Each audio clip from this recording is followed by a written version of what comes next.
নমস্কার, আপনি শুনছেন সাসপেন্স থ্রিলার প্ল্যাটফর্ম, আপনার গল্পের প্ল্যাটফর্ম। ইতিমধ্যেই শান্তনু দাসের কলমে ডিটেকটিভ দামিনী সিরিজের দ্বিতীয় কালো রাতের 3টি পর্ব অনুষ্ঠিত হয়েছে। আজ আপনি শুনবেন চতুর্থ তথা অন্তিম পর্ব। অভিনেত্রী প্রজ্ঞা সেনগুপ্তের মৃত্যুকে ঘিরে দানা বাঁধে রহস্যের ঝড়। তারিখ হিসেব করে সিরিয়াল প্রসেসে খুনি খুন করছে। প্রজ্ঞাও সেই তালিকায় একজন। হিরো অমিত বাসুর সাথে দামিনীর কথা বলে মনে হয় সে অনেক কিছু জেনেও যেন চুপ করে আছে। অবশেষে সৌরজা দামিনী যাত্রা করে পুরুলিয়ায়। ট্রেনে পরিচয় হয় অধ্যাপক আর্যনাথের সঙ্গে। কবিরাজ সুদাসের বাড়ি গিয়ে দামিনী জানতে পারে কেবল লকেট নয়, সম্রাট অশোক একটি তরোয়াল আর হার কবিরাজকে উপহার দিয়েছিলেন। যে সন্দেহের খাতিরে তারা পুরুলিয়ায় আসে সেটা ভুল হলো। চুরি হয়েছে লকেট নয়, হার। দামিনী সন্দেহ হয় খুনি খুন করবে অমিত বাসুকে। তারপর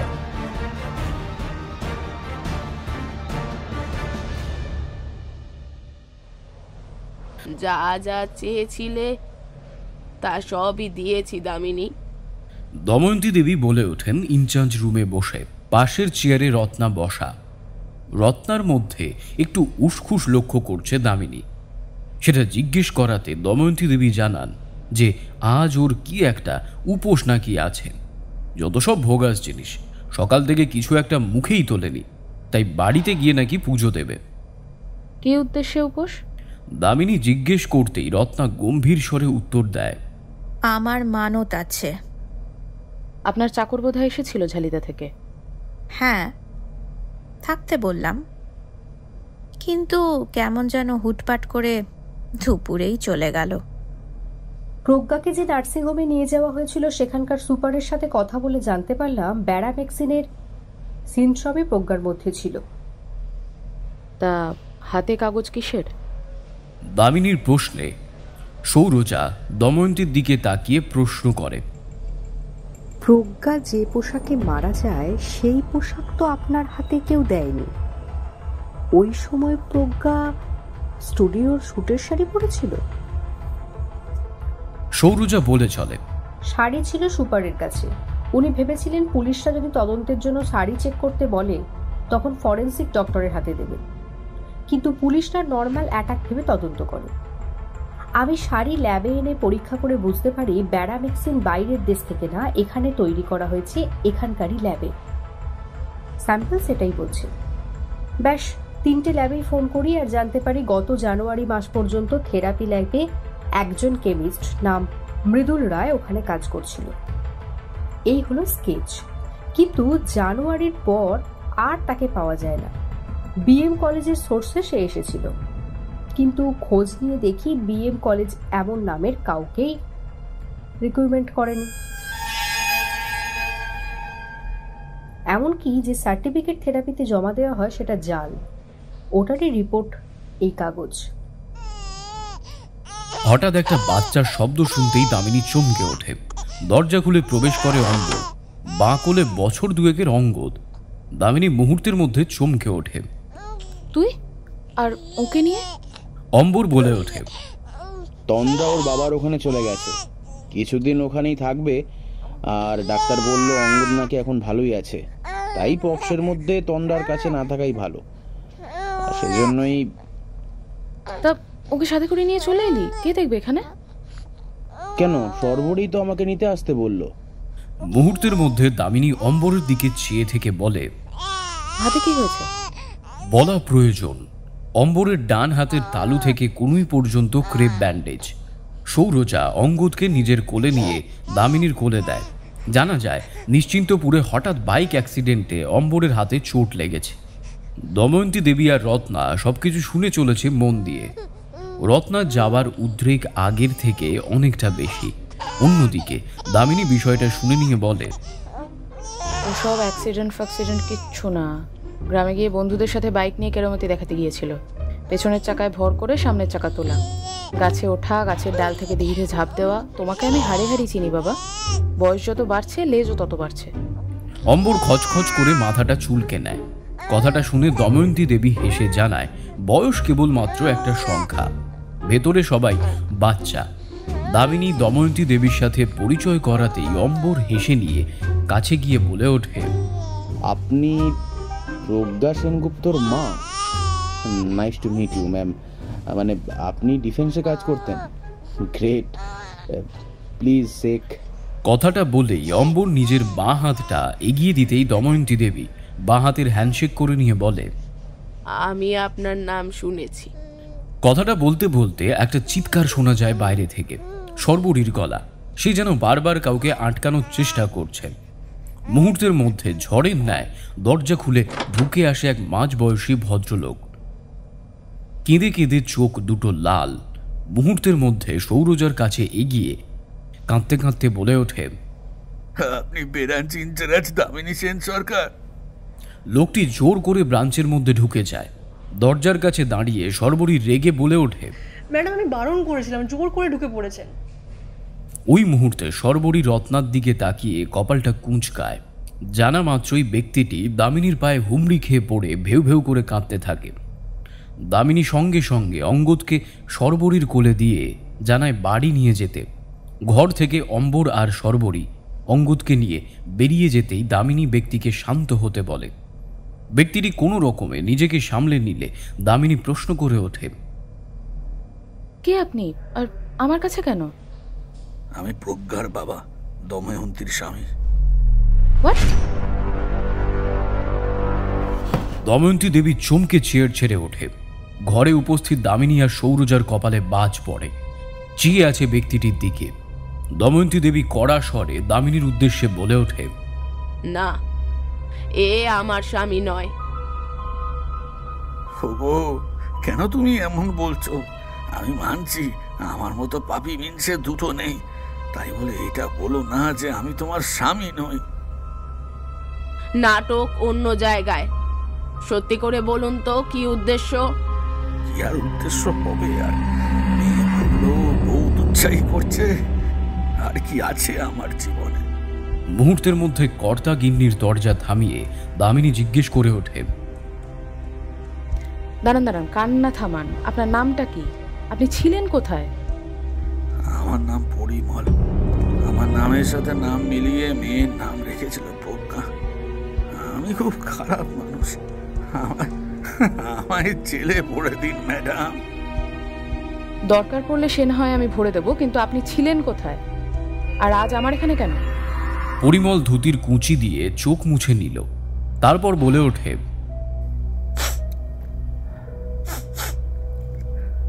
আমি হরিদ্বারে ছিলাম, এক ধর্মশালায় কাজ করতাম। দময়ন্তীর সাথে ছাড়াছাড়ি হবার পর আমি ওখানে চলে যাই। ওখানে তো বাংলা খবরের কাগজ আসে না। গত পরশু এক বাঙালি ভদ্রলোক ধর্মশালায় আসেন, আর ওনার কাছে বিচিত্র তারকা খবরের কাগজে প্রজ্ঞা আর দময়ন্তীর নাম দেখতে পাই। আমার মেয়েটাকে কে খুন করলো ম্যাডাম? দামিনী, এ ব্যক্তি আমার স্বামী নয়। ওগো, আমি জানি আমার উপর তুমি রেগে আছো। দরকার পড়লে তুমি 10 কান জুতো মারো, কিন্তু আমায় ক্ষমা করে দাও। দামিনী, এটা একটা ষড়যন্ত্র। যেই মুহূর্তে পাবলিকে নিউজ হয়ে এসেছে যে প্রজ্ঞা খুন হয়েছে, সেই মুহূর্তে আশুতোষ আর শুভম আমাকে বদনামের টার্গেট করেছে। যার টাট্টু এই ব্যক্তি। আমি টাট্টু? চুপ, একদম চুপ। দময়ন্তী দেবী ঘর কাঁপিয়ে চিৎকার করতেই দামিনী বেশ রুষ্ট হয়। শান্ত স্বরে দামিনী বলে ওঠে, এটা ব্রাঞ্চ, বাড়ি নয়। তা হঠাৎ আপনার বাড়ির প্রতি দরদটা উঠলো কেন? ম্যাডাম, আপনি আমাকে যা শাস্তি দেবেন আমি মাথা পেতে নেব। আমার মেয়ের খুনিকে আপনি ধরুন। দময়ন্তী দেবী রাগে ফেটে পড়লেন। তারপর কোনো রকমে নিজেকে ঠান্ডা করে নিয়ে বলে, আমি নিশ্চিত আশুতোষ পালিয়ে একে ফিট করেছে। ও, তুমি চোখে দেখতে পাও না, তাই জন্যই আমায় মানতে পারছো না। চোখে দেখতে পাই না সেটা ঠিক, কিন্তু কানে তো শুনতে পাই। আমার স্বামীর গলার স্বর এটা নয়। শোনা মাত্রই পরিমল কান্না সপ্তমে চড়ালো। এমন সময় সৌরজা হঠাৎ করে বলে ওঠে, দেখুন দময়ন্তী দেবী, এইভাবে কোনো মীমাংসাই হয় না। আপনি বলছেন ষড়যন্ত্র, কিন্তু এতে এনার লাভ কি? আপনিও বলছেন প্রজ্ঞার খুনিকে শাস্তি দিতে, উনিও বলছেন। আমিও তো সেটাই বলছি। ম্যাডাম, ওগো দময়ন্তী, আমায় তুমি ক্ষমা করে দাও। আমাকেও কি সত্য প্রমাণের জন্য সীতার মতো অগ্নি পরীক্ষা দিতে হবে? রাবেশ। দময়ন্তী দেবী অন্যদিকে মুখ ঘোরায়।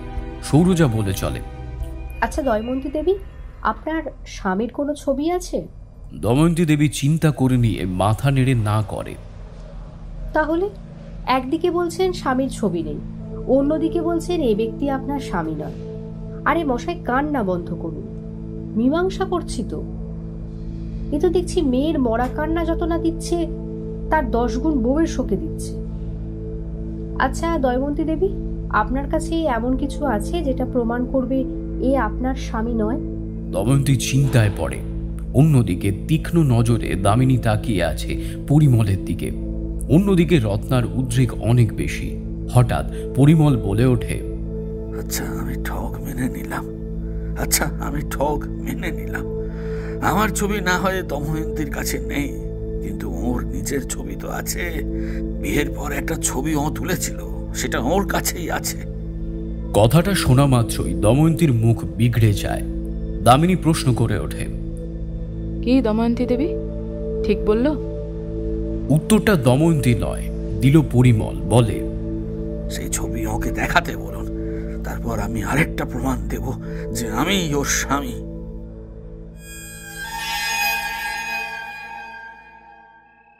অবশেষে সকলে মিলে যায় দময়ন্তী দেবীর বাড়িতে। আলমারি খুলে রত্না একটা ছবি বের করে দামিনীর হাতে দেয়। বোঝা গেল দময়ন্তী দেবী একটু বেশি বয়সেই বিয়ে করেছেন। পরনে হলদে রঙের ঢাকাই আর সামান্য গয়না। এরই মাঝে বাঁ হাতের অনামিকায় একটা লাল পাথর বসানো সোনার আংটি। সেটাকে নির্দিষ্ট করে পরিমল নিজের পাঞ্জাবির পকেট থেকে ওই রকমই আরেকটি আংটি বের করে নিয়ে বলে, এই যে সেই আংটি। ঘর আমি ছেড়েছিলাম ঠিকই, কিন্তু দময়ন্তীকে আমি ভুলিনি। মিথ্যে, এ আংটি আমার কাছেই আছে। কোথায় সে আংটি? লকারে। বলা মাত্রই রত্না দময়ন্তী দেবীর কাছ থেকে চাবি নিয়ে লকার খুলতেই সে চমকে ওঠে। আংটি নেই।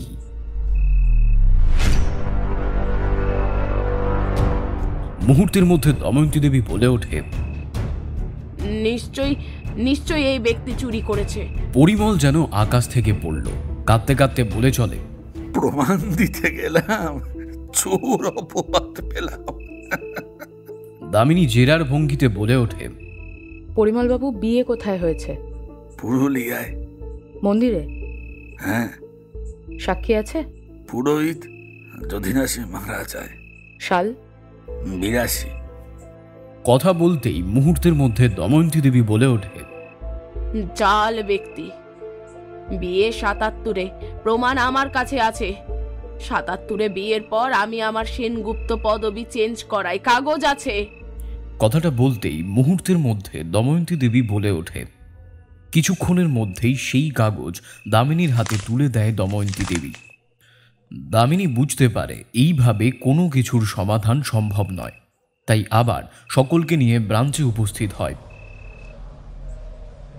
ঘড়িতে সময় বলছে রাত 10:30। দামিনী জানায় এই মুহূর্তে দময়ন্তী আর এই আগন্তুক ব্যক্তির নামে আইনি কিছু কাজকর্ম করতে হবে। রত্না বারবার যাওয়ার নাম করলে দামিনী জানায় উপোস ভাঙার থেকেও জরুরি আজকের এই কেসটা। রত্না যখন এতক্ষণ নিজের ক্ষুধার তৃষ্ণা নিবারণ করতে পেরেছে, আরও কিছুক্ষণও সে করতে পারবে। কাজকর্ম মেটাতে মেটাতে ঘড়িতে বাজল রাত 12:30। 7 তারিখ জুলাই। অবশেষে দময়ন্তী আর রত্না বাড়ি ফিরে যায়। পরিমল সাথে যেতে চাইলে দামিনী এক ধমকে তাকে বলে ওঠে সে এই ব্রাঞ্চেই থাকবে যতদিন না ক্লিয়ার হচ্ছে সে দময়ন্তীর স্বামী, ততদিন সে সেলের ভিতরেই থাকবে। রাত বাড়ছে, চারিদিক নিস্তব্ধ। আজ দামিনী নাইট ব্রাঞ্চে। কয়েকজন অফিসার ঘোরাঘুরি করছে ব্রাঞ্চের করিডোরে আর গ্রাউন্ডে। পরিমল সেলের ভিতরে। মশা কামড়াচ্ছে বলে সে বলে ধূপ দিতে। উত্তরে দামিনী খবর পাঠায়, চুপচাপ বসে না থাকলে পিঁপড়ের বাসার উপরে নিয়ে সে বসাবে। মাঝে একবার নিনাদ খাবার আর জল নিয়ে লুকিয়ে পরিমলের কাছে যেতে যাবে, এমন সময় দামিনীর নজর পড়তেই পালিয়ে যায়। দামিনী নিজের ঘরে বসে শুনতে পায় পরিমলের চিৎকার, এটা অত্যাচার হচ্ছে আমার উপরে, এটা ঠিক না, আমি মামলা করব। সর্বরী ইনচার্জ রুমে আসতেই দেখে দামিনী মাথায় হাত দিয়ে বসা। বাড়ি চলে যান, আমরা সবাই আছি তো। না, তুমি অম্বরের কাছে যাও। এই অবস্থায় অঙ্গদকে এখানে নিয়ে আসা ঠিক হয়নি। অম্বর নিজেকেই ঠিক মতো সামলাতে পারে না, অঙ্গদকে কি সামলাবে? সর্বরী বেরোতে যাবে এমন সময় হঠাৎ দামিনী প্রশ্ন করে ওঠে, আচ্ছা সর্বরী, রত্নাকে দেখে তুমি কপাল কুচকালে কেন? জানি না কেন, জানি না, মনে হচ্ছে ওকে দেখেছি এর আগে। কিন্তু দময়ন্তীর বাড়িতে তো তুমি কোনোদিনই যাওনি, আর রত্না আজকে প্রথমবার ব্রাঞ্চে এলো। জানি, তবে আমার মন বলছে আমি ওকে কোথাও দেখেছি। প্রশ্ন, কোথায় দেখেছি?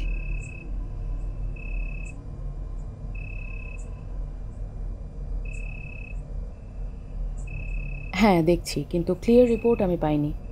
নিজের ঘরে বসে দামিনী টেলিফোনে কথাটা বলে ওঠে। ঘড়িতে টিকটিক শব্দে শোনা যাচ্ছে রাত খুবই গভীর। দামিনী টেলিফোন করেছে সদর পুলিশ স্টেশনে। দামিনী বলে চলে, কিন্তু চম্পা বড়ালের মডেল লাইসেন্সটা চেক করেছিলেন?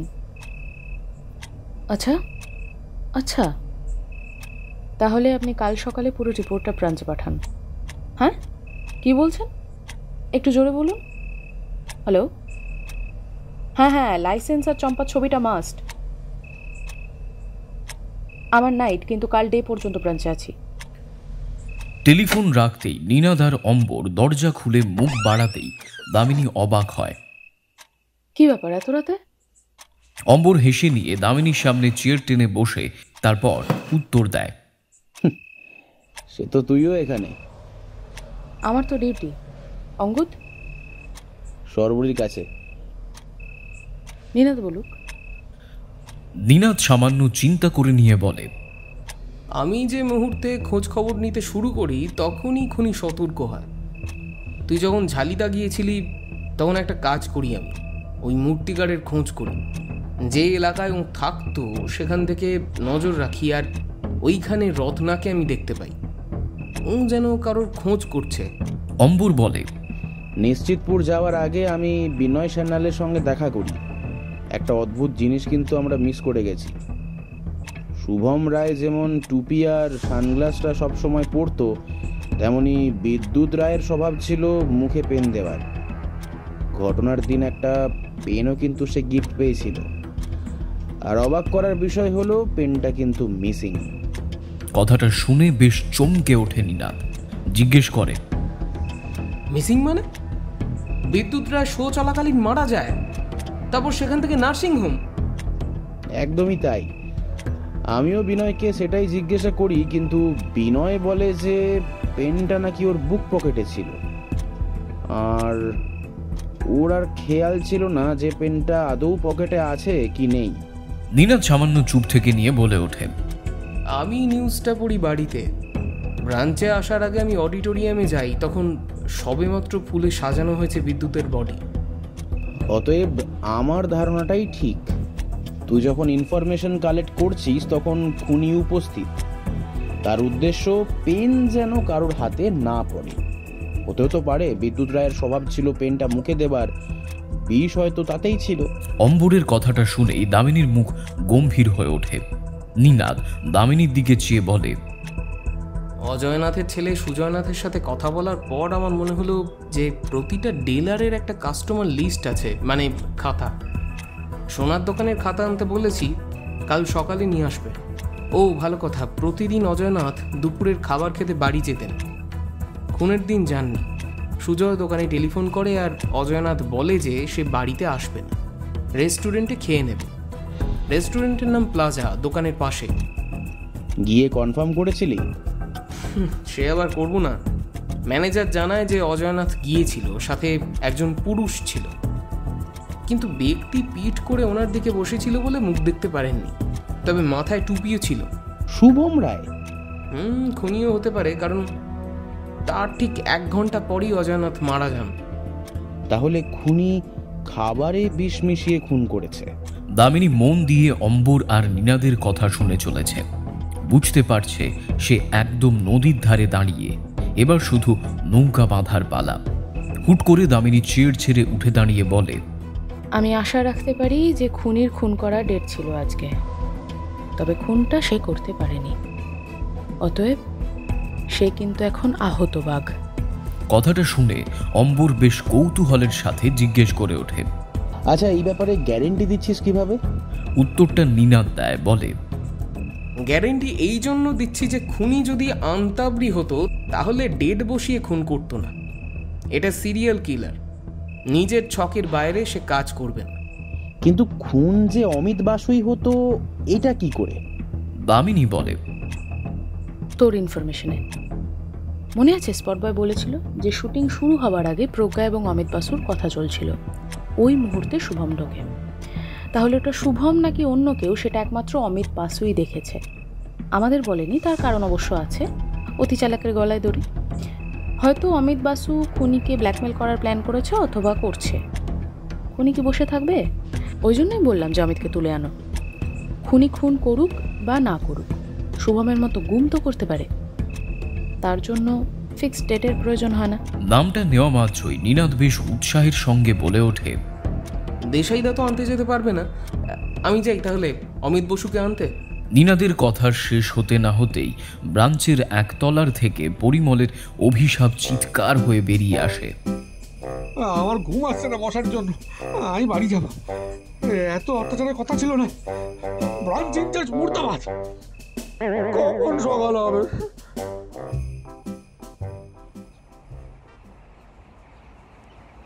দামিনীর ঘুমটা ভাঙল শরীরের ডাকে। নিজের ঘরের টেবিলের উপর মাথা রেখে কখন ঘুমিয়ে পড়েছে তার মনেই নেই। ঘড়িতে ভোর 6:30। সামনে তাকিয়ে দেখে চেয়ারে অম্বর টেবিলের উপর মাথা রেখে আর নীনাদ বাঁ দিকের সোফায় অঘরে ঘুমোচ্ছেন। সলিল ট্রে হাতে দাঁড়িয়ে, হাতে 3 কাপ চা। দামিনী কপালে হাত রেখে টেবিলের উপরে রাখতে বলে। সলিল ট্রেটা টেবিলের উপর রেখে ঘর থেকে বেরিয়ে যায়। দামিনীর মাথাটা খুব ব্যথা করছে। গতকালের থেকে তার চুল বাঁধা। ধীরে ধীরে চুলের ভেতর থেকে কাঁটা আর বিকল্পগুলো আর ক্লিপগুলো খুলতেই কোমর ছড়ানো চুল। ডেস্কের ভিতর থেকে একটা মোটা দাঁতের চিরুনি বের করে আঁচড়াতে থাকে। এরই ফাঁকে নীনাদ যে শুয়ে শুয়ে মিটমিটিয়ে দামিনীর দিকে তাকিয়ে রয়েছে সেটা দামিনী খেয়াল করেনি। দামিনী নীনাদের দিকে তাকাতেই ফট করে চোখ বন্ধ করে। দামিনী কাঁচের জানলার দিকে তাকিয়ে জানায় সলিল চা দিয়ে গেছে। নীনাদ সোফা ছেড়ে উঠে বসে, তারপর অম্বরকে ডাকে। অম্বর আড়মোড়া ভেঙে নিয়ে ধীরে ধীরে ডান হাতের ক্রেপ ব্যান্ডেজটা খুলতেই নীনাদ বেশ অবাক হয়। হাত ভালো রকমভাবে ফুলে গেছে। বেলা 10টা নাগাদ সদর পুলিশ স্টেশন থেকে চম্পা বড়ালের যাবতীয় রিপোর্ট আসে। চম্পার ছবিটা দেখে নিয়ে বেশ অবাক হয়। মুশকিল হলো পোস্টমর্টেম রিপোর্ট নেই। ছবি দেখে দামিনী বুঝল চম্পা খুব পান খেতে ভালোবাসে। অন্যদিকে সুজয়নাথ কয়েক বছরের কাস্টমারের খাতা নীনাদের হাতে দিতেই নীনাদ সেগুলো ঘেঁটে চলে। একটা নাম ভিতর থেকে উঠে এলো, মন্দিরা রায়। মুহূর্তের মধ্যে নীনাদের মাথায় খেলে গেল যে আশুতোষের দ্বিতীয় পক্ষের নাম মন্দিরা। তাহলে মন্দিরাই কি সেই মন্দিরা? হঠাৎ অফিস ঘরের টেবিলের টেলিফোনটা বেজে ওঠে। অম্বর টেলিফোনের রিসিভারটা কানে তুলে নিয়ে বলে, হ্যালো, ইন্সপেক্টর অম্বর সরকার স্পিকিং। কে বলছেন? আমি কে সেই পরিচয়টা খুব একটা দরকারি নয়, তবে বর্তমানে আপনি যে কেসের তদন্ত শুরু করেছেন সেটা বিষয়ে একটা কথা বলতে পারি। টেলিফোনে থাকা এক মহিলা কণ্ঠস্বর দামিনীকে কথাটা বলে ওঠে। কণ্ঠস্বরে স্ত্রীলোকের বয়স বোঝা যাচ্ছে না, আর কথাগুলো বলছে খুব ধীর গতিতে। দামিনী সামান্য অবাক হয়ে বলে, কোন কেস? প্রজ্ঞার। আমি একজন জেনারেল ডক্টর। গত 2 দিন আগে রাতের বেলা যখন ডিসপেন্সারি থেকে বাড়ি যাব তখন এক ভদ্রলোক আমার কাছে আসে। এসে জানায় তার পরিচিত একজন খুব অসুস্থ, তাই ট্রিটমেন্ট প্রয়োজন। লোকটির সঙ্গে করে আমি লোকটির বাড়িতে গেলাম। কিসে করে?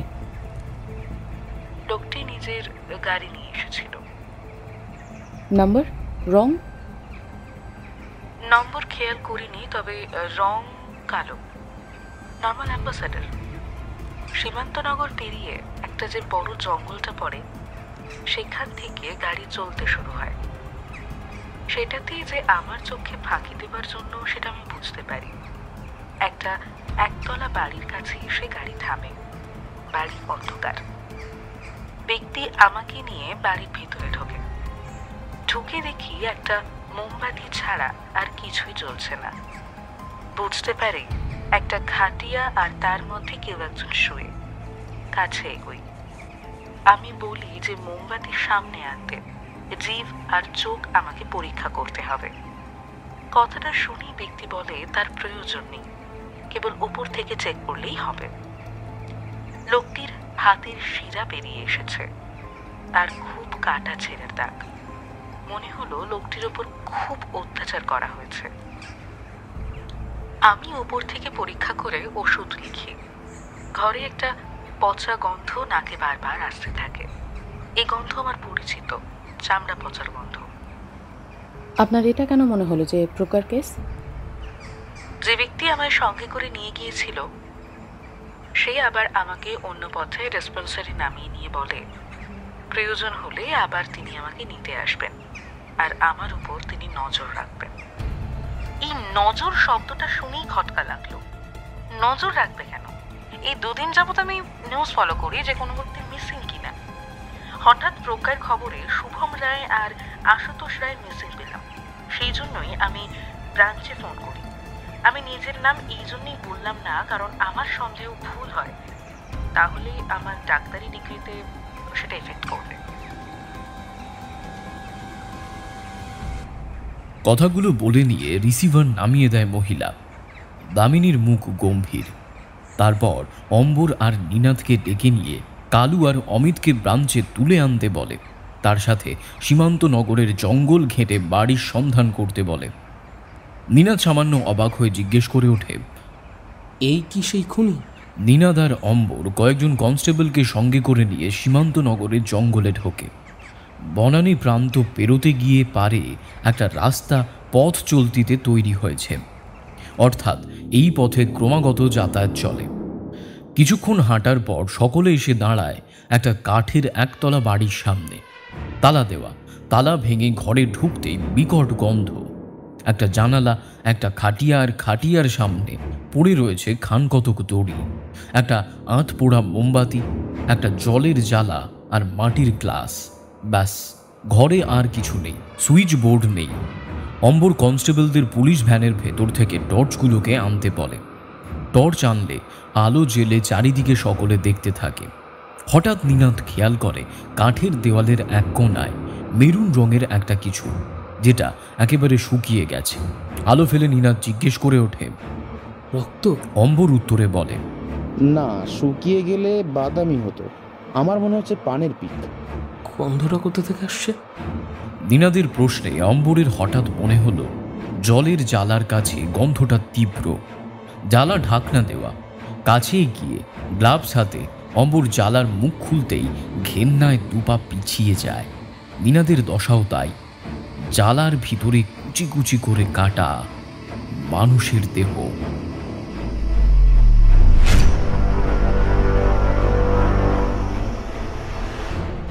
অম্বর, খুনিটা কি আদেও মানুষ? মনে তো হয় না ভাই। সলিল, ডাক্তার দিদিকে খবর দাও। এ বাড়ি পুরো ফরেন্সিক জাজ না করতে পারলে কিচ্ছু হবে না। আমরা কালু আর অমিত বসুর কাছে বেরিয়ে গেলাম। ফরেন্সিক রিপোর্ট যেন আজ দুপুরের মধ্যেই আসে, আর খুনিকে ছেড়ে রাখা যাবে না। অম্বর সামান্য চিন্তা করে নিয়ে বলে, কার বডি হতে পারে বলতো? শুভম নাকি আশুতোষ?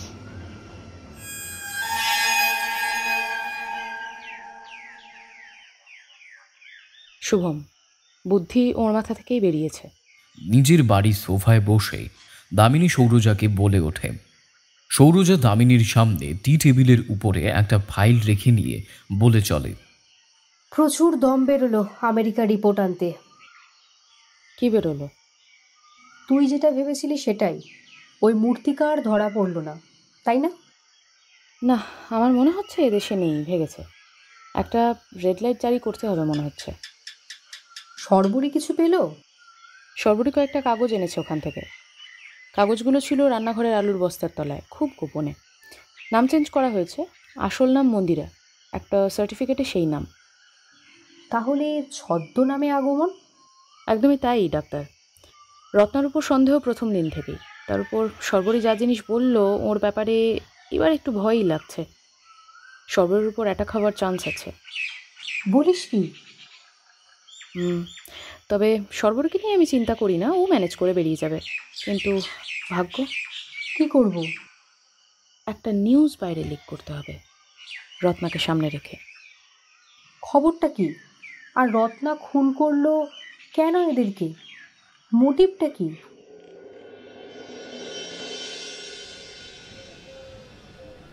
কোনো মোটিভ নেই। ভুল পথে হাঁটছেন আপনি নীনাদবাবু। নিজের বাড়ির ড্রয়িং ফ্লোরে দাঁড়িয়ে বেশ রাগ ভরা স্বরে হিরো অমিত বাসু বলে ওঠে।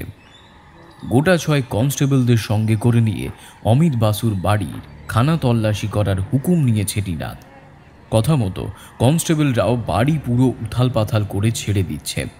অন্যদিকে অমিত বাসুর রাগ সপ্তমে। আপনার কি মনে হচ্ছে না বাড়াবাড়িতে একটু বেশি রকম করছেন আপনি? উত্তরে নীনাদ ডোন্ট কেয়ার ভঙ্গিমায় বলে ওঠে, একটুও না, এটাই আমার স্বভাব। দুঃখিত। অমল, অমিত বসুর শোবার ঘরটা চিরুনি তল্লাশি করবে, বিশেষ করে বিছানা। ওটা ওনার খুব প্রিয় ছিল। নীনাদ সেন, এটা অমিত বাসুর বাড়ি, কোনো সড়কছাপ ক্রিমিনালের নয়। সার্চ ওয়ারেন্ট ছাড়া বাড়ি সার্চ করা হচ্ছে, এর জবাব আমি দিয়ে ছাড়ব। গায়ে পুলিশের উর্দিটা যদি না খুলিয়ে ছেড়েছি, আমার নামও অমিত বাসু না। কথাটা শেষ হতে না হতেই নীনাদ সজোরে অমিত বাসুর চোয়ালে বাঁ হাতের ঘুষি চালাতে অমিত ছিটকে পড়ে ঘরের মেঝেতে। ঠোঁটের কাছে আঙুল নিয়ে যেতেই দেখে ঠোঁট ফেটে একেবারে রক্ত ঝরতে শুরু করেছে। আমার সামনে যতক্ষণ দাঁড়িয়ে ততক্ষণ গলার চোখ নতুন বউয়ের মতন নিচু হয়ে থাকবে। বাঁ হাতের ঘুষিতে ঠোঁট কাটিয়ে ছেড়েছি, ডান হাতে পড়লে না মুখটাই আর থাকবে না। মুহূর্তের মধ্যে অমিত মেঝে থেকে উঠে দাঁড়িয়ে ক্যারেটের ভঙ্গিতে নীনাদের তল পেটে লাথি চালাতেই নীনাদ ছিটকে পড়ে কয়েক হাত দূরে। কনস্টেবলরা ছুটে আসতে গেলে নীনাদ হাত তুলে তাদেরকে থামিয়ে বুঝিয়ে দেয় যে তারা যে কাজ করছে করে যাক, অমিতকে সে বুঝে নেবে। কোমরের গান ক্যাপ আর চামড়ার বেলটা খুলে নিয়ে নীনাদ আর অমিত বাসুর মধ্যে শুরু হয় মারপিট। অমিত বাসু কম নয়, ফাইটে নীনাদকে কাবু করে ছাড়ছে। ড্রয়িং ফ্লোর ভেঙে চুড়ে তছনছ। নীনাদ মুহূর্তের মধ্যে দিকতাল হারিয়ে খুলে রাখা চামড়ার বেল্ট হাতে তুলে নিয়ে চাবুকের মতো অমিত বাসুর উপর চালাতে থাকে। অমিতের চিৎকার বাড়ি পুরো কেঁপে ওঠে। অন্যদিকে কনস্টেবলরা চিৎকার করে নীনাদকে শান্ত করবার অনেক চেষ্টা করে, কিন্তু তারা ব্যর্থ হয়। অবশেষে নীনাদ বেল্ট চালানো বন্ধ করে হাঁপাচ্ছে। হিরো, এই গল্পের হিরো আমি, অমিত বাসু না। মেয়েরা খুব চায়, তাই না? আজ নীনাদ সেন চাইছে। ডান্ডা দিয়ে ঠান্ডা করে রেখে দেবো সালা। তোলো ভ্যানে হিরোকে। অন ডিউটি অফিসারের উপরে হাত চালাতে চার্জশিট বের করবো। দেখি এবার কে বাঁচায় তোকে।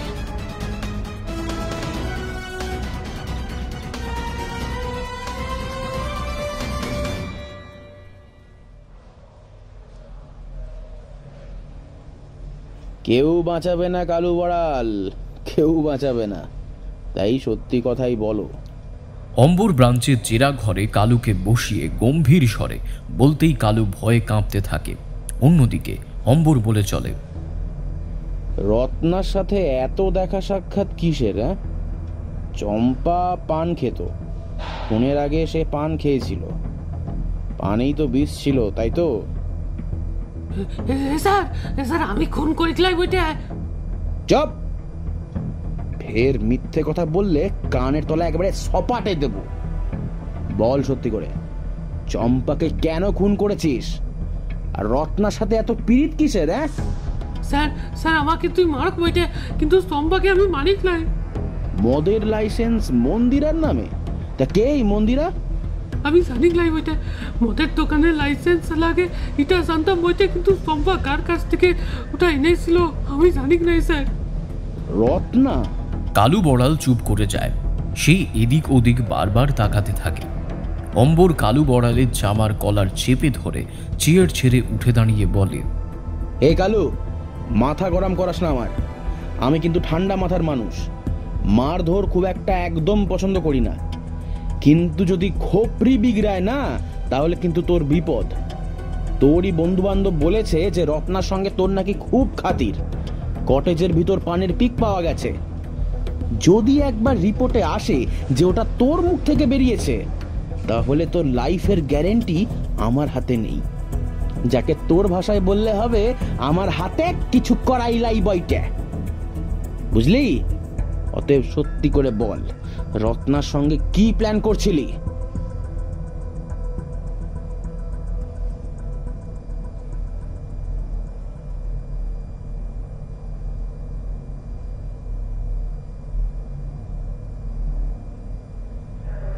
আমার কোনো প্ল্যান ছিল না। রাগ ভরা স্বরে দামিনীকে বলে ওঠে অমিত বাসু। দামিনী সামান্য হেসে নিয়ে উত্তর দেয়, আমি আগেই সতর্ক করেছিলাম যে আমার ক্যালকুলেশনে যদি বেরোয় কিছু লুকিয়েছ তাহলে বিপদ। নিনাদ দেখছি পুরো মুখটা থেতলে দিয়েছে। আমি কিছু লুকাইনি। তাই? তাহলে আমার সাথে প্রথম দিনের জেরায় প্রজ্ঞাকে যে বিষ দেওয়া হয়েছিল এটা জানলেন কি করে? এটা তো কেবলমাত্র আমরা ব্রাঞ্চের লোকেরা জানি। অমিত বাসুর মুখ পুরো অন্যরকম হয়ে গেল। অন্যদিকে দামিনী জানায় যে তাদেরই এক স্পট বয় ব্রাঞ্চে এসে বলে গেছে যে প্রজ্ঞার ড্রেসিং রুমে নাকি তিনিই ঢুকেছিলেন, আর ওই মুহূর্তে শুভম নাকি ঢুকেছিল। দামিনী অমিত বাসুর কাছে জানতে চায় সেটা কি আদৌ শুভম না অন্য কেউ ছিল। কথাটা বলেই একটা স্কেচ অম্বর টেবিলের উপর রাখতেই অমিত বাসু মাথা নেড়ে হ্যাঁ করে আর জানায় সেটা শুভম নয়, অন্য এই ব্যক্তিই ছিল। অম্বর ধমকে সুরে বলে ওঠে, প্ল্যান কি?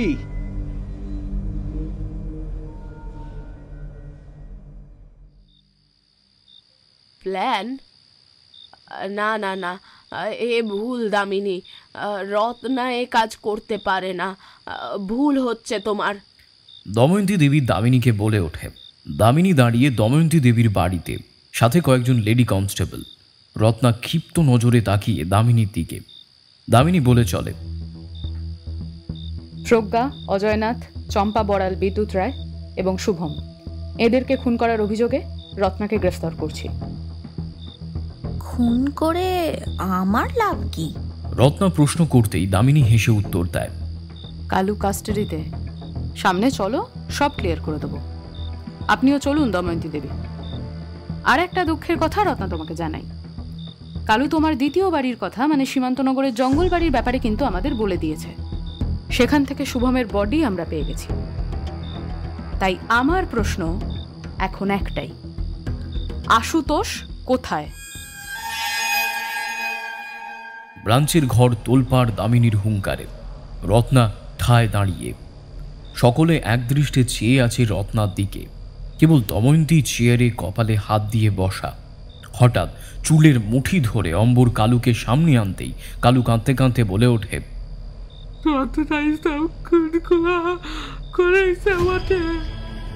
কথাটা বলাই কালুর কাল হয়ে দাঁড়ালো।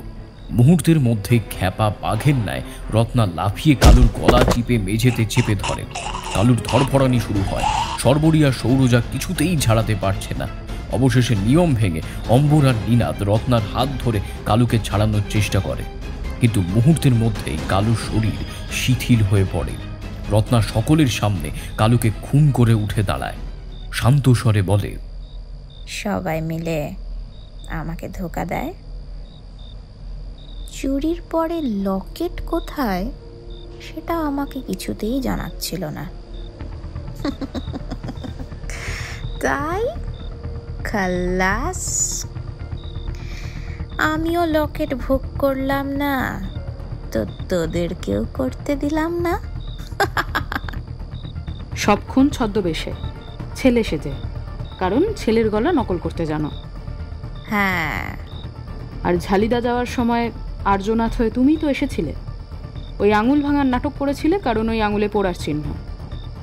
হ্যাঁ, প্রজ্ঞাকে লাস্টবার ফ্লোরে গিয়ে জিজ্ঞাসা করি যে লকেটের ভাগ আমাকে দেবে কিনা, কিন্তু উত্তর এলো না। আশুতোষকে মেরে আমি গঙ্গায় ফেলে দিয়েছি, কারণ ওই আশুতোষ আমার হাত থেকে পালানোর চেষ্টা করছিল। আর তুমি লেডি ডাক্তারকে আনতে যাও, তাই তো? হ্যাঁ। অশোকের হার কোথায়? জানি না, তবে ওই মূর্তিকার বিট্টুই ওটা নিজের কাছে রাখে। সালাকে আমি খুঁজেও পাচ্ছি না। সেটা সম্ভব নয়, কারণ সে ছোকরা দেশের বাইরে চলে গেছে। সাধ করে জালি সার্টিফিকেট যেমন ল্যাবের জন্য বানিয়েছিলে, ওই বিট্টুর জন্য তো বানিয়েছিলে জালি পাসপোর্ট। চোরের উপর বাটপাড়ি হয়েছে, এর নাম কপাল। যাও, নিয়ে যাও একে। একজন লেডি কনস্টেবল রত্নাকে নিয়ে ইনচার্জ রুম থেকে বেরিয়ে যায়। কিছুক্ষণ পর কিছুজন এসে কালুর দেহ ঘর থেকে বের করে। ঘরের পরিবেশ একেবারে থমথমে। দামিনী একা একটা চেয়ারে বসা, একটা সিগারেট ধরিয়ে ধোঁয়া ছেড়ে বলে চলে। হঠাৎ অম্বর, সর্বরিয়া, নিনাদ ঢোকে ঘরে। দামিনী এক ঝলক দেখে নিয়ে আবার ধূম্র সেবনে মন দেয়। তারপর হঠাৎ ঘর কাঁপিয়ে দামিনী হাসতে শুরু করে। উপস্থিত তিনজনে কেমন যেন বোকার মতো দামিনীর দিকে তাকিয়ে কোনো রকমে হাসি থামিয়ে দামিনী বলে ওঠে,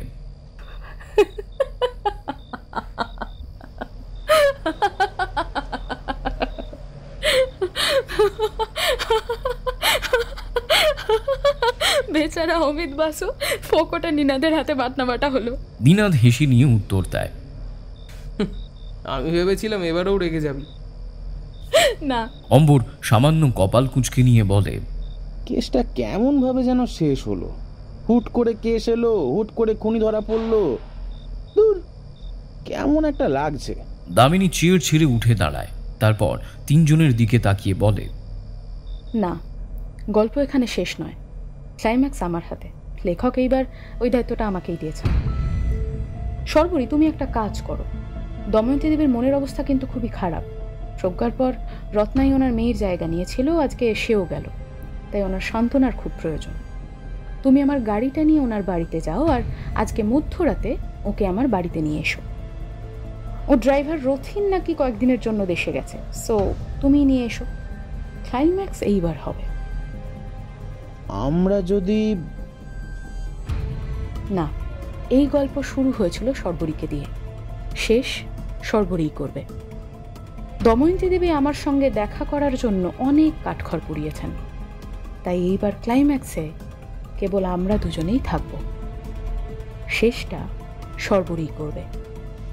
কি সর্বরী, মাঝরাতে আনতে পারবে তো দময়ন্তী দেবীকে?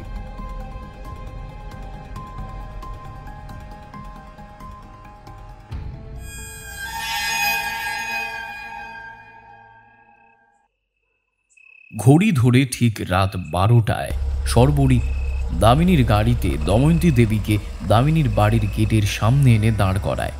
রাত খুবই নিঝুম আর গভীর। দামিনীর বাড়ির ভেতর থেকে ভেসে আসছে এক রাগিনী। সর্বরী দময়ন্তী দেবীর হাত ধরে নিয়ে বাড়ির ভেতরের দিকে যায়। রাগিনী বাজছে বীণায়। সদর দরজার কাছে আসতেই দরজা খুলে যায়। বিজয় একপাশে দাঁড়িয়ে। দময়ন্তী দেবীর রাগ কোথায় বাজছে জিজ্ঞেস করায় সর্বরী উত্তরে জানায়, এই রাগ বাজাচ্ছেন স্বয়ং দামিনী। দময়ন্তী দেবী বেশ অবাক হয় এবং বুঝতে পারে দামিনীর রাগের সম্পর্কে ধারণা কি করে আসে। বড় বসবার ঘর পেরিয়ে দোতলার ছাদবিহীন বারান্দায় এসে দাঁড় করায় দময়ন্তী দেবীকে। দামিনী বসে রয়েছে একটা বড় তক্তপোষ পাতা চৌকির উপরে। কোলে সাদা রঙের বীণা, বীণাতে খোদাই করা কচ্ছপি, পরনে সাদা রঙের মেখলা শাড়ি, দীর্ঘ চুল উঠছে হাওয়ায়। বীণার রাগে সেজে উঠেছে আজকের মধ্যরাত্রি। দামিনীর হাঁটুর সামনে একটা মোটা চামড়ার ডায়েরি, যেটাতে রাগিনী স্মরণ লেখা। সর্বরী দামিনীর সামনে থাকা বড় বেতের সোফায় দময়ন্তী দেবীকে বসিয়ে নিচে চলে যায়। অসাধারণ বাজানোর হাত তোমার দামিনী, এ তো দরবারি কানারা রাগ। দময়ন্তী দেবী কথাটা বলতেই দামিনী বাজাতে বাজাতে উত্তর দেয়, ঠিক এখন রাতে তৃতীয় প্রহর আরম্ভ। প্রথম প্রহরে ইমন, দ্বিতীয় প্রহরে মালকুশ, তৃতীয় প্রহরে দরবারি কান্নারা। যেদিন প্রথম আপনার বাড়িতে যাই সেদিন আপনি ইমন রাগে আমাকে স্বাগত জানিয়েছিলেন। আজ আমার প্রতিদান দেবার পালা। তবে রাতের অন্তিম প্রহরে সোহিনী রাগ শুরু হয়, সেটায় যেতে পারবো কিনা এখনই বলা সম্ভব নয়। দময়ন্তী দেবী হেসে ওঠে। কিছুক্ষণের মধ্যে সর্বরী আবার উপরে এসে এক পেয়ালা কালো রঙের কিছু তরল দময়ন্তী দেবীর হাতে ধরাতেই তিনি সামান্য অবাক হন। সর্বরী নিশ্চিন্তে সেটাকে পান করতে বলে। এক প্রকার দামিনী ভীষণ গুরুগম্ভীর স্বরে বলে ওঠে, আজকের রাত বড়ই অদ্ভুত মিসেস দময়ন্তী সেনগুপ্ত। সময় লাগবে, তাই ব্ল্যাক কফির স্বাদ নিয়ে চোখ আর মাথা দুটোকেই সতেজ রাখুন। সর্বরী চলে যেতেই দময়ন্তী দেবী কফিতে চুমুক দেয়। রাত বাড়ছে, সাথে দামিনী বিনা বাজিয়েই চলেছেন। দামিনী এক দৃষ্টে চেয়ে দময়ন্তী দেবীর দিকে বার কয়েক কফিতে চুমুক দিয়ে দময়ন্তী দেবী নিরাশা ভরা স্বরে জিজ্ঞেস করে, বুঝতে পারিনি এত দিন ধরে দুধ কলা দিয়ে কাল সাপ পুষেছি, আমারই সর্বনাশ করলো রত্না। নিজের মেয়ের মতোই বিশ্বাস করতাম। ভাগ্য আপনি খুব মানেন, তাই না মিসেস সেনগুপ্ত? তুমিও তো মানো মিস সেন সরকার। মানার প্রশ্ন তখন আসে যখন দেখি ভাগ্য নিজের সাথে বেইমানি শুরু করেছে। তার আগে কেউ আমরা ভাগ্য বলে মানি না। বুঝতে পারলাম না। বোঝাবো, ভালো করে হিসেব বোঝাবো, অঙ্কের মতো। কথায় বলে অতিথি দেব ভব, তাই পান ক্রিয়া আগে শেষ হোক, তারপর পারণ ক্রিয়া আরম্ভ হবে। দময়ন্তী দেবী দামিনীর এহেন ভাষায় একটু যেন অস্বস্তি বোধ করল, কিন্তু মুখে কিছুই বলল না। দামিনী বিনাতে রাগের টান চৌগুণে পদার্পণ করল। মন দিয়ে দময়ন্তী দেবী শুনছে, তারপর বলে, তোমার উপকার আমি জীবনেও ভুলবো না দামিনী। উপকার তো এখনো করিনি মিসেস সেনগুপ্ত, এইবার করব। সেটা তোমার মহানতা। নিজের কাজকে তুমি বড় করে দেখো না। প্রয়োজন পড়ে না। তবে একটা কথা একটু ক্লিয়ার করে দিই, আজকের পর যে জিনিস মানুষের সামনে আসবে সেটা মারাত্মক একটা প্রতিশোধের উদাহরণ হলেও হতে পারে। তবে জনে জনে আমার আর আপনার এই পুতুল নাচের রীতি কথা আহ্লাদে জানিয়ে বেড়াবেন না, বিপদ বাড়বে। আর আমার মনেও হয় না যে আজকের পর আপনার সাথে আমার আর কোনো সম্পর্ক থাকবে বলে। কেন? আমি তো তোমাকে কোনো খারাপ কথা বলিনি, তোমার কোনো কাজে কোনো সমস্যা সৃষ্টি করিনি। তাহলে তুমি কি আমার সাথে যোগাযোগ রাখতে চাইছো না? কেন রাখবেন? সময় পাবেন কোথায়? এই অবস্থা তো থাকবে না। এইবার দময়ন্তীর কণ্ঠে একটু রাগের ভাব দেখা দিল। বলে, অনেকক্ষণ ধরে তোমার হেঁয়ালি চলছে দামিনী, ব্যাপারটা বাড়াবাড়ি হচ্ছে না? আপনার ভাগ্য ভালো যে হেঁয়ালিতে বলছি। এটা যদি আমার ব্রাঞ্চের জেরা ঘর হতো না মিস্টার সেনগুপ্ত, তাহলে এই মুহূর্তে চারিদিকে হিল জুতোর খটখট শব্দ শুনতে পেতেন, আর চারিদিক থেকে তীরের মতো ছুটে আসতো প্রশ্ন। এবার তাহলে আসল কথায় আসা যাক। প্রজ্ঞার জন্মের ঠিক কতদিন আগে আপনার লাস্ট পিরিয়ডের ডেটটা ছিল মিস্টার সেনগুপ্ত? কথাটা বলা মাত্রই দময়ন্তী দেবী রেগে বলে ওঠে, দামিনী, তোমার বুদ্ধি কি লোপ পাচ্ছে? কোন বয়সে আমি বসে আছি সেটাও কি ভুলে গেছো? বিন্দু মাত্র না। সেই জন্যই তো জিজ্ঞেস করছি আপনার নেক্সট পিরিয়ডের ডেটটা কবে? আপনার স্বামীর সাথে ছাড়াছাড়ির মাস কোনটা? বিয়ের পর কতদিন ধরে আপনার স্বামীর সাথে আপনার শারীরিক সম্পর্ক তৈরি হয়েছে? আর বিয়ে হওয়ার ঠিক কত মাস পরে প্রজ্ঞা আপনার গর্ভে আসে? ছি, এসব বাজে প্রশ্নের উত্তর দিতে আমি বাধ্য নই। দামিনী উত্তরে বলে, বসুন, কথা এখনো শেষ হয়নি, সবে আরম্ভ। আর আপনি এই মুহূর্তে যাবেন কি করে? গাড়ি কোথায়? ড্রাইভার কোথায়? সর্বরীয় তো নেই, অতএব আমি ছাড়া এই মুহূর্তে আপনার কোনো গতিও নেই। বসুন, আরে বসুন বসুন বসুন। দামিনীর কণ্ঠস্বর যেমন দৃঢ় তেমনই তার নজর। রাগে কাঁপতে কাঁপতে দময়ন্তী দেবী বসে পড়ে।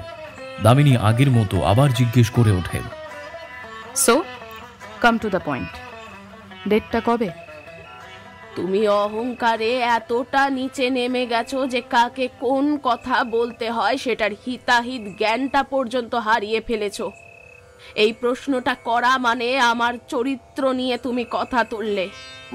কি ভেবেছিলাম আর কি হলো সেটাই তো জানি। কেন একটু আগেই তো আমার সম্পর্কে বলছিলেন যে আমি নাকি নিজের কাজ নিয়ে গর্ব করি না, আর এখন অন্য কথা। এই একটা ছোট্ট প্রশ্নে আপনার ধৈর্য, সহনশীলতা সব মুহূর্তের মধ্যে মুছে গেল। তোমার সমস্যাটা কি জানো? তুমি কোনোদিনই মানুষকে মানুষ বলে ট্রিটই করনি। প্রতিটা মানুষ তোমার কাছে ক্রিমিনাল। ভুলটা কোথায়? কে ক্রিমিনাল নয় মিস্টার সেনগুপ্ত? আমি নিজেও তো ক্রিমিনাল, কিন্তু সত্যের দাস।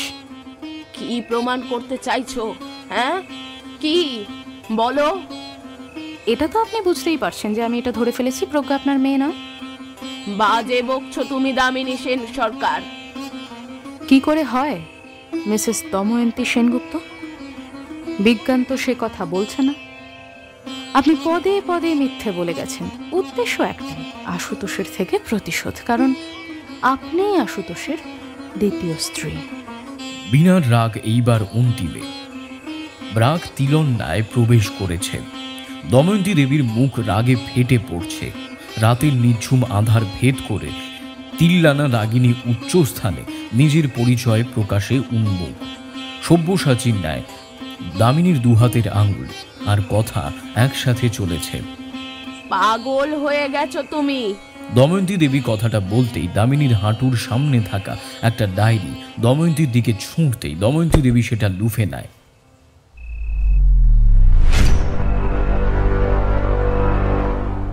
বিনা থামে। বিনা কোল থেকে নামাতে নামাতে দামিনী শান্ত স্বরে বলে, চশমাটা খুলতে পারেন। আপনিও জানেন আপনি চোখে দেখতে পান, আমিও জানি। তবে মানতেই হবে চোখের লেন্সটা কিন্তু দারুণ। দময়ন্তী দেবী চোখ থেকে চশমা খুলে নিয়ে পাশে রাখতেই দামিনী চৌকির থেকে নামে। ধীরে ধীরে এগিয়ে আসে দময়ন্তীর দিকে।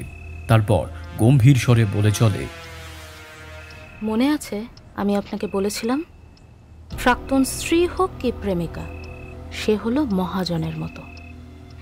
সে ভালো করেই জানে কোনোদিন সে তার আসলটা পাবে না, কিন্তু সুদটা সেটা সে ভালো করে বুঝে নেয়। আপনিও সেটাই করেছেন। আজ থেকে 18 বছর আগে আশুতোষ আমেরিকা গিয়েছিল। আপনার সাথে পরিচয় সেইখানেই, বিয়েটা ওখানেই হয়। আপনি আমায় বলেছিলেন ওমেন ডিফেন্সে আপনি কাজ করেছেন, সেটা ভুল। আপনি ছিলেন ওখানকার কেমিক্যাল ল্যাবের হেড।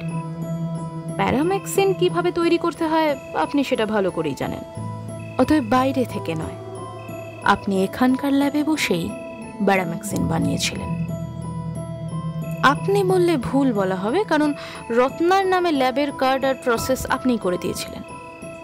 আমেরিকাতেও রত্না আপনার ডান হাত ছিল, এখানেও তাই। এবার হিসেবে আসি।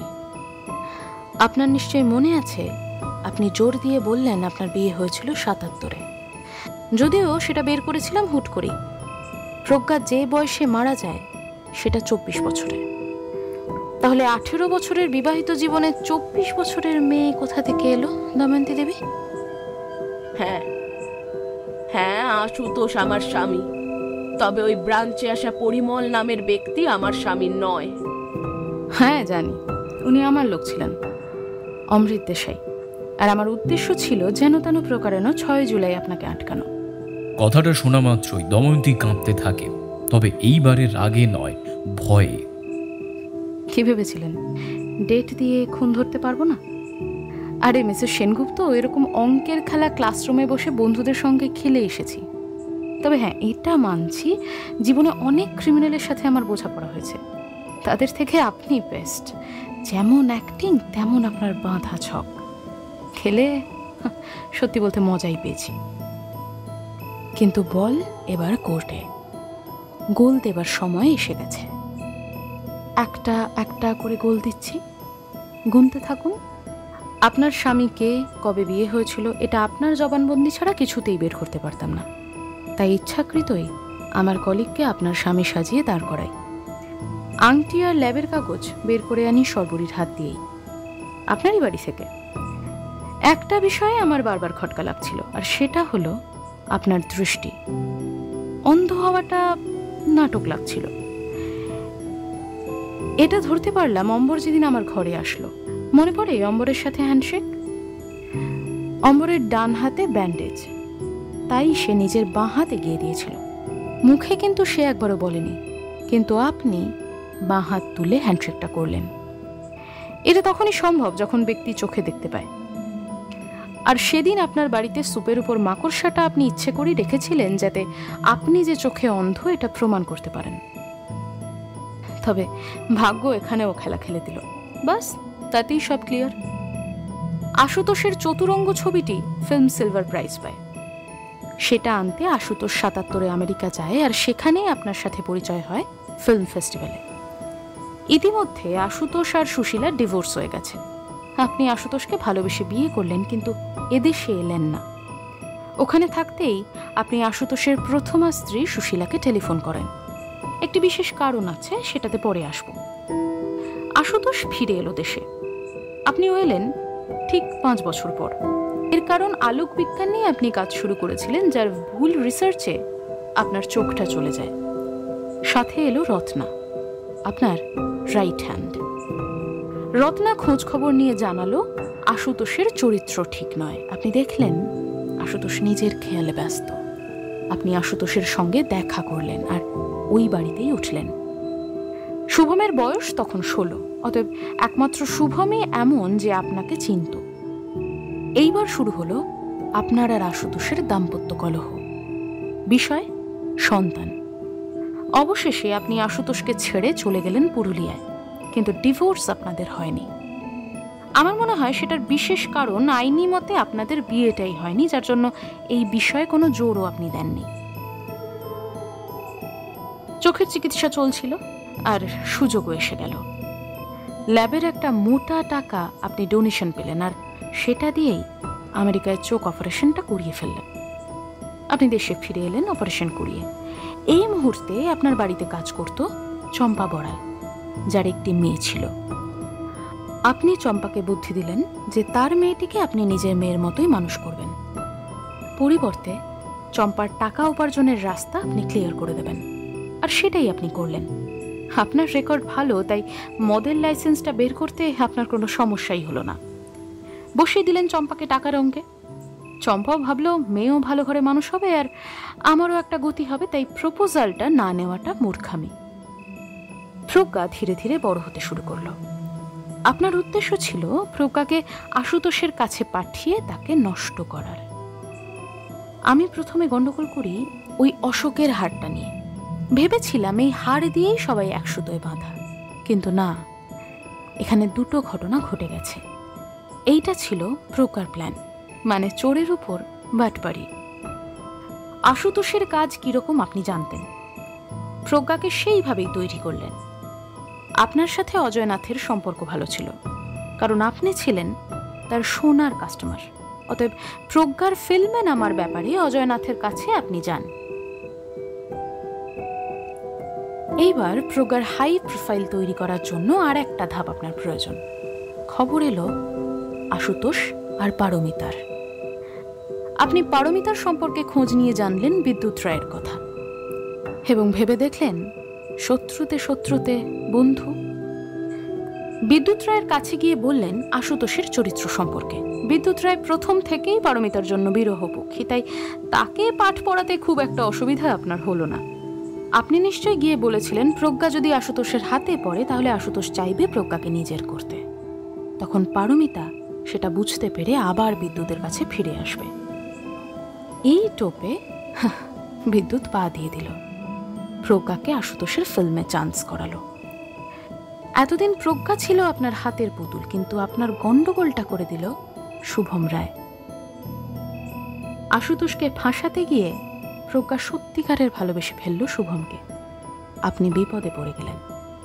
প্রজ্ঞাকে নিশ্চয়ই বোঝালেন যে তার আসল কাজ যেটা সেটাই যেন সে করে, কিন্তু সেটা হলো না। আপনি দেখলেন প্রজ্ঞা পুরোপুরি পাল্টি খেয়েছে। আপনাকে সে হুমকি দিয়েছিল, তাই না, যে সবাইকে সব জানিয়ে দেবে, কারণ আপনি মন্দিরা নামে আমেরিকায় খ্যাতি পান, দময়ন্তী নামে নয়, আর সেটা প্রজ্ঞা জানত। আশুতোষকেও এই নামই বলেছিলেন। দময়ন্তী তীক্ষ্ণ নজরে দামিনীর দিকে তাকায়, দামিনীর ঠোঁটের কোণে হাসি। অন্যদিকে দামিনী বলে চলে, প্রজ্ঞা বিগড়াতে আপনি বিপদে পড়লেন, ভাবলেন যে প্রজ্ঞাকে মারতেই হবে। অন্যদিকে চম্পাও বোধহয় আপনাকে ব্ল্যাকমেল করতে শুরু করেছিল, আর বিদ্যুৎ রায় তো আপনাকে জোর দিচ্ছেই যে প্রজ্ঞাকে দিয়ে কোনো কাজই হলো না, উল্টে পারমিতা এখনও আশুতোষের কাছেই রয়ে গেল। অতএব সংকট 3 দিক থেকেই। মুক্তির উপায় কি? আপনার মনে হলো এর একটাই উপায়, সবাইকে পথ থেকে সরিয়ে দাও। ব্যারামেক্সিন তো আপনার হাতেই, তাই রত্নাকে আপনি পাঠালেন সবার কাছে। রত্নার এক মহাগুণ, গলার আওয়াজ সে পরিবর্তন করতে পারে। সে খুব ভালো পুরুষ মানুষের গলার আওয়াজ করতে পারে, তাই তদন্তে নাম জড়ালে পুরুষেরই নাম জড়াবে। দারুণ প্ল্যান। তো রত্না সেই বেশেই খুনগুলো করতে শুরু করলো। অ্যাপয়েন্টমেন্ট নিয়ে তাদের কাছে পাঠানো আর ব্যারামেক্সিন দিয়ে খুন। প্রথমে অজয়নাথের সাথে রত্না মনিকার হয়ে দেখা করে একটা রেস্টুরেন্টে, তার খাবারে বিষ মেশায়। আর চম্পা খেত পান, তাই মদের খদ্দের সেজে রত্না পান খাইয়ে খুন করে তাকে। এরপর বিদ্যুৎ রায়, তার একটা বদ অভ্যেস ছিল কলম মুখে দেওয়া। অতএব কলমে ব্যারামেক্সিন।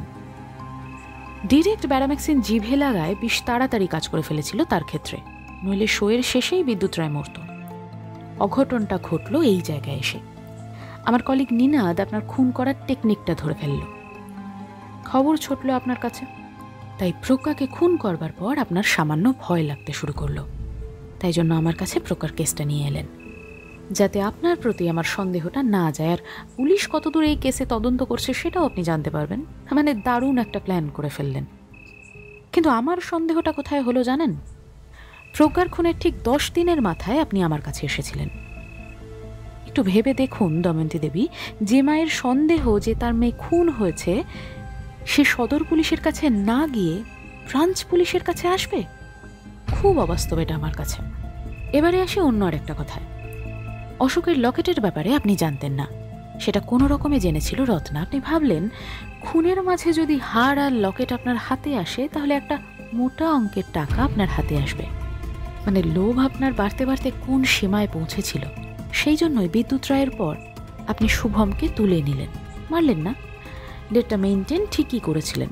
আপনার উদ্দেশ্য ছিল হার আর লকেট নিয়ে তারপরে তাকে খুন। আমি শুভমকে মারিনি। সেটা তো আমি একবারও বলিনি দময়ন্তী দেবী।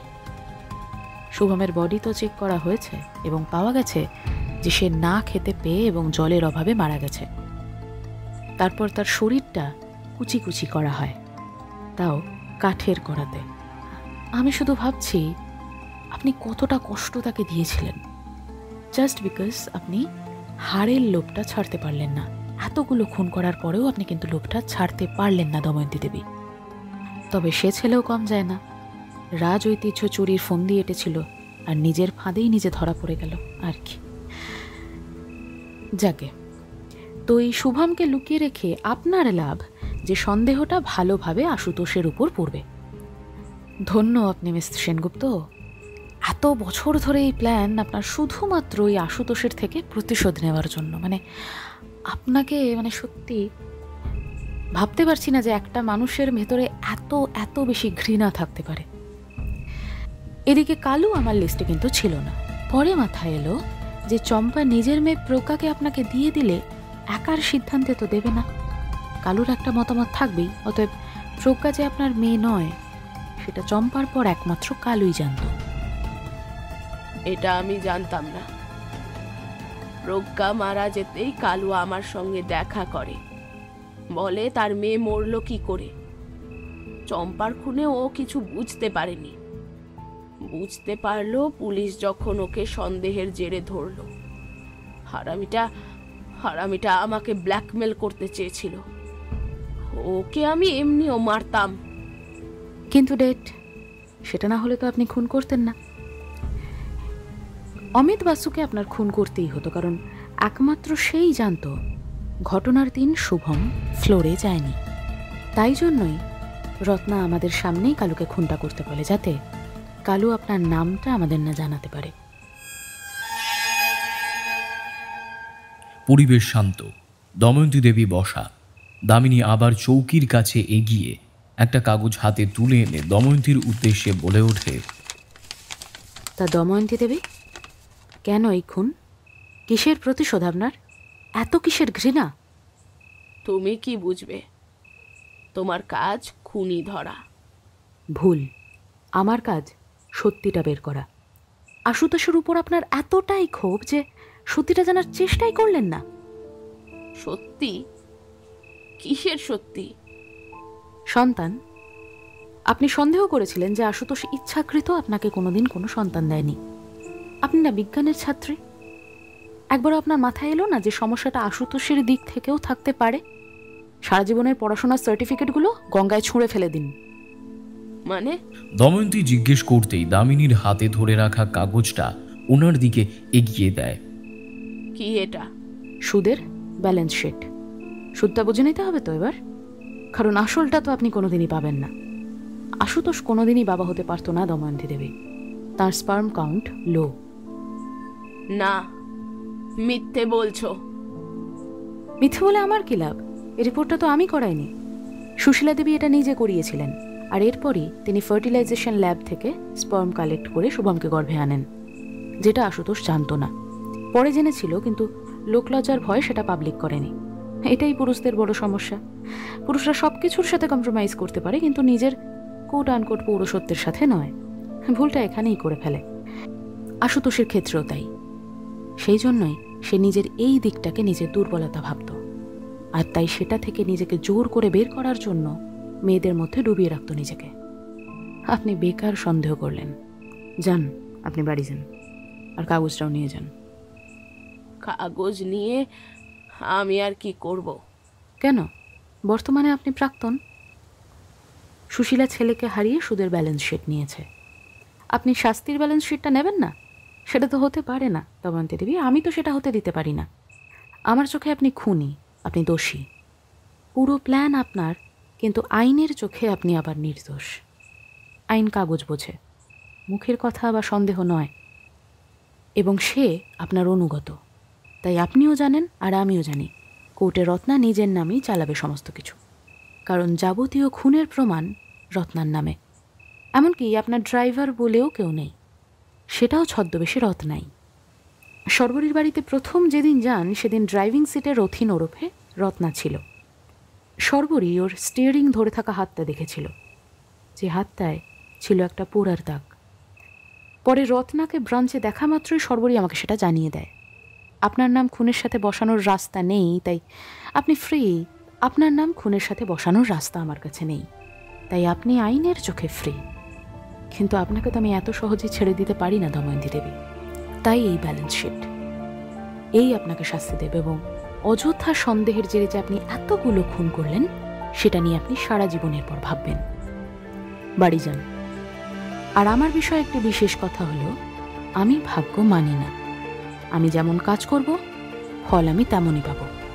আমার যখন 6 মাস বয়স, তখন আমার মা মারা যান। মায়ের মুখই মনে নেই। ছবি দেখে চেনা যে ইনি আমার মা সীমন্তিনী সেন সরকার। আমার বাবা আর দাদা ক্রিমিনাল ছিল, যার জেরে আমার মা খুন হন। আমি নিজে আমার এই হাতে বাবা আর দাদাকে এনকাউন্টার করেছি। তাকিয়ে দেখুন ফলস্বরূপে কি পেলাম। পরিবার বলে কিচ্ছু রইল না, শূন্য। দিনের শেষে কেউ নেই আমার। আইনের চোখে কি পেলাম? সত্যমেব Jayate, gold medal, encounter specialist. উপর থেকে দামিনীকে সবাই চিনতে পারে, কিন্তু ভেতরের এই দামিনীকে আজ পর্যন্ত কেউ চিনতে পেরেছে বা পারবে? আপনি তো কোন ছাড়।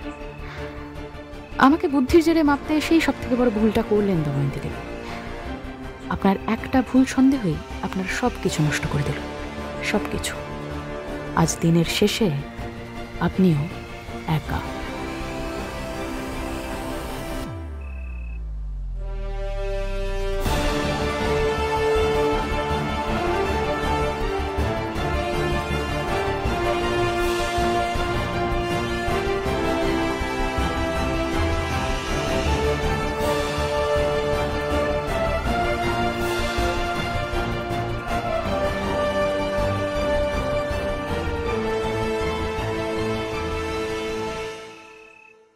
দময়ন্তী মাথা নত করতেই দামিনী জিজ্ঞেস করে ওঠে, একা যেতে পারবেন নাকি সর্বরীকে সঙ্গে পাঠাবো? দামিনী সৌরজার ঘরে সাজতে ব্যস্ত। সৌরজা বসে। রাত 10:30। গালে হাত দিয়ে এক মনে সে দামিনীকে দেখছে। পরনে গোলাপি রঙের কাঞ্জিভারাম। এত রাতে বাহার দিয়ে সে কোথায় যাবে জিজ্ঞেস করাতে দামিনী উত্তরে জানায় এটা সিক্রেট অপারেশন। আজ আবার দামিনী পায়ে নূপুর পড়েছে। সৌরজাকে টাটা দিয়ে দামিনী বেরিয়ে পড়ে। অম্বর নিজের ঘরের খাটে বসে গিটারটা খুব ধীমে তালে বাজাচ্ছে। লোডশেডিং, কিন্তু নজর পাশের ছোট্ট বিছানায়, যেখানে অঙ্গদ ঘুমিয়ে। অনেক কষ্টে সে অঙ্গদকে ঘুম পাড়িয়েছে। হঠাৎ ঘরে প্রবেশ করে সর্বরী। অম্বরী শোবার ঘরের পর্দা সরিয়ে সর্বরী ঢুকতেই অম্বর গিটার বাজানো বন্ধ করে। অবাক নজরে ওর দিকে চায়। পরনে কালো রঙের ফুলিয়া শাড়ি।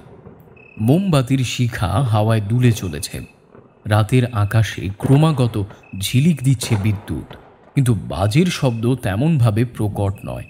সর্বরী ঘরে প্রবেশ করে দরজা ভিজিয়ে দিতে অম্বর প্রশ্ন করে, এ কি, দরজা বন্ধ করলে? আপনি না বলেছিলেন কালো রঙের শাড়ি পরলে আমাকে খুব সুন্দর দেখায়? হ্যাঁ, আজও সুন্দর দেখাচ্ছে, খুবই সুন্দর, কিন্তু এত রাতে এভাবে। দেখো সর্বরী, এখানে আসা কিন্তু তোমার ঠিক হয়নি। পৌঁছে দেওয়ার দায়িত্ব তো কারো থাকতে হবে, আর অঙ্গদকে ছেড়ে। আর আমি যদি বলি আজ রাতটা আমি এখানেই থাকবো, তাহলে? আরে তাহলে তো সেটা আরো আগে থাকতে বলো, কারণ আমার নিজের অন্তত একটা জায়গা দেখে নিতে হবে তো। কাল সকালে যখন এই বাড়ি থেকে লোকেরা তোমায় বেরোতে দেখবে, তখন তাদের চোখে যে প্রশ্ন থাকবে তাহার উত্তর তো আমায় তোরই লাগতে হবে। তাহলে কিসের শিক্ষিত আর কিসের মডার্ন হলেন? আপনি না দাম্ভিক পুলিশ? মেয়েদের কাঁটা ছেঁড়া শরীর তো 2 হাতে ঘেটেছেন। হ্যাঁ, কিন্তু তারা প্রত্যেকেই তো মরা, মানে ডেড বডি। তাই বলে তোমাকে মৃতদেহ ভাবতে ঠিক মনে করতে পারছি না সর্বরী, সরি। লুকোচুরিটা যেটা দিনের পর দিন চলছে, সেটা? লুকোচুরি তোমার সাথে আমার? আই থিঙ্ক ইউ আর রং সর্বরী। তোমার সাথে আমার তো কোনো লুকোচুরিই নেই। সর্বরী অম্বরীর দিকে ধীর পদে এগিয়ে গিয়ে বলে ওঠে, তোমার আর আমার মধ্যে কোনো লুকোচুরি থাকুক সেটা আমি চাই না, আর না সেটা আমি করতে এসেছি। আজ প্রথমবার সর্বরী আপনি থেকে তুমিতে ডেকে ওঠে অম্বরকে। তার কণ্ঠস্বর বেশ ভারী, যেটা কান্নার ভাব পোষণ করে। সর্বরী বলে চলে, সরাসরি বলছি, আমি তোমাকে ভালোবাসি। তোমার সততা আর তোমার ন্যায় বিচার আমাকে তোমার দিকে টেনে এনেছে। অম্বর, বিয়ে করবে আমাকে? সর্বরী কথাটা বলা মাত্রই ঘর কাঁপিয়ে অম্বর হাসতে থাকে। সর্বরীর চোখে জল। কোনো রকমে হাসি থামিয়ে অম্বর বলে, এক মিনিট, এটাও বুঝি কোনো স্ট্রিং অপারেশন, মানে আগেরটার মতো সরকার বাড়ি? অম্বর, তুমি অন্য সময় যত খুশি ঠাট্টা করো, তামাশা করো, আমি কিচ্ছু মনে করব না, কিন্তু এই মুহূর্তে করো না। আজ আমি নিজের জন্য এসেছি তোমার কাছে, অন্য কারোর কথায় না। দেখো সর্বরী, আই এম সরি, মানে নিজের জন্য আসলেও উত্তর কিন্তু আমার কাছে না ছাড়ার কিছুই নেই। কারণ? দেখো, প্রতিটা ছেলের নিজস্বতা বলতে কিন্তু অবশ্যই একটা কিছু থাকে।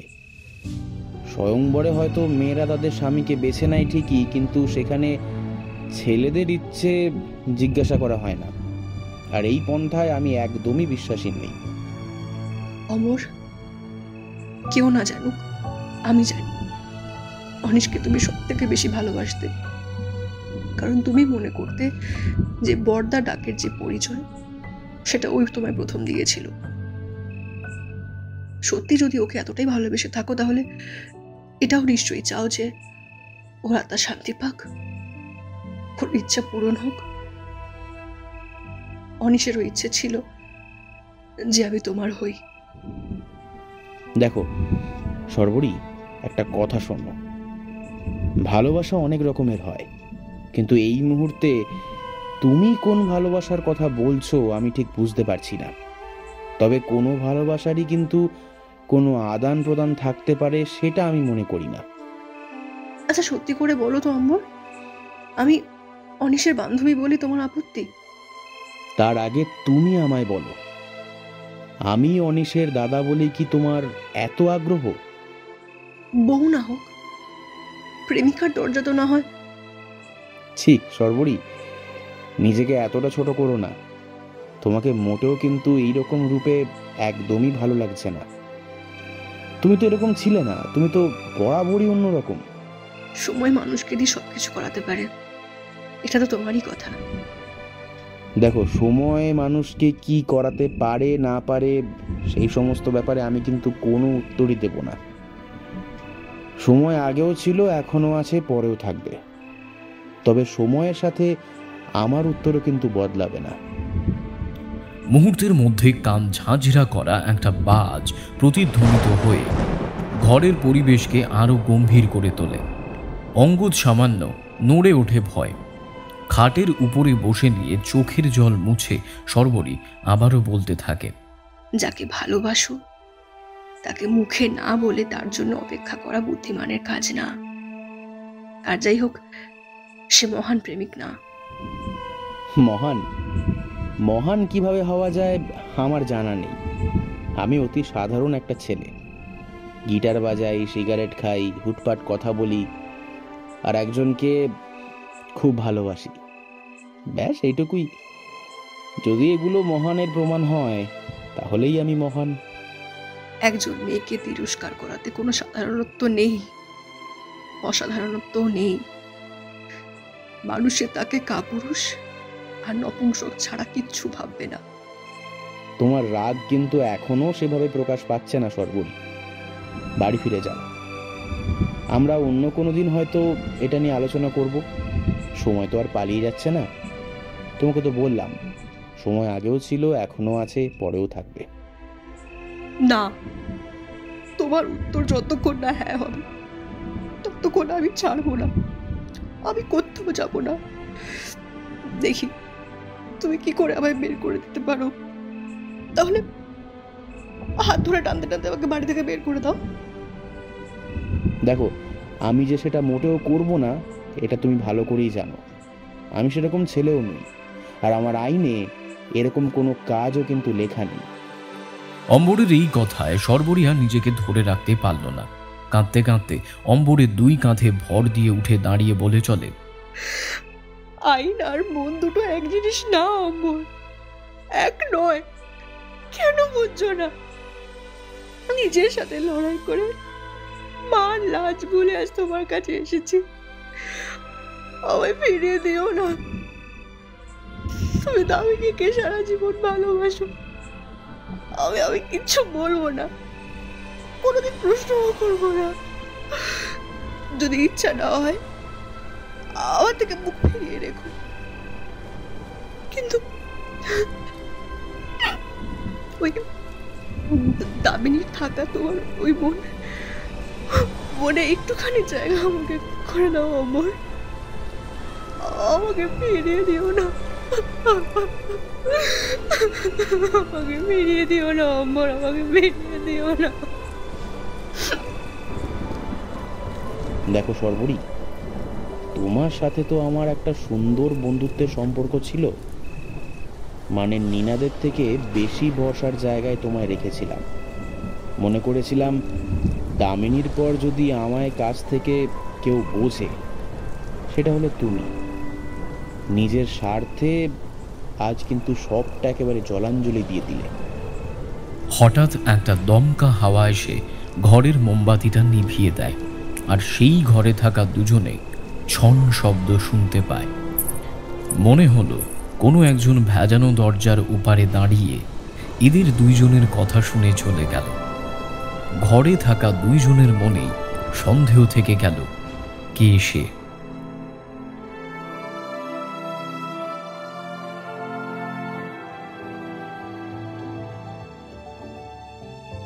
এতক্ষণ আপনারা শুনছিলেন ডিটেকটিভ দামিনী সিরিজের দ্বিতীয় কালো রাতের চতুর্থ তথা অন্তিম পর্ব।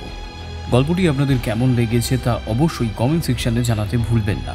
আর ভালো লাগলে অবশ্যই চ্যানেলটিকে সাবস্ক্রাইব করে পাশের বেল নোটিফিকেশনটি অল করে দেবেন, যাতে সমস্ত গল্পের আপডেট সবার আগেই আপনি পেতে পারেন। তাহলে দেখা হচ্ছে খুব শীঘ্রই আরও একটি নতুন গল্প নিয়ে। শুনতে থাকুন সাসপেন্স থ্রিলার প্ল্যাটফর্ম।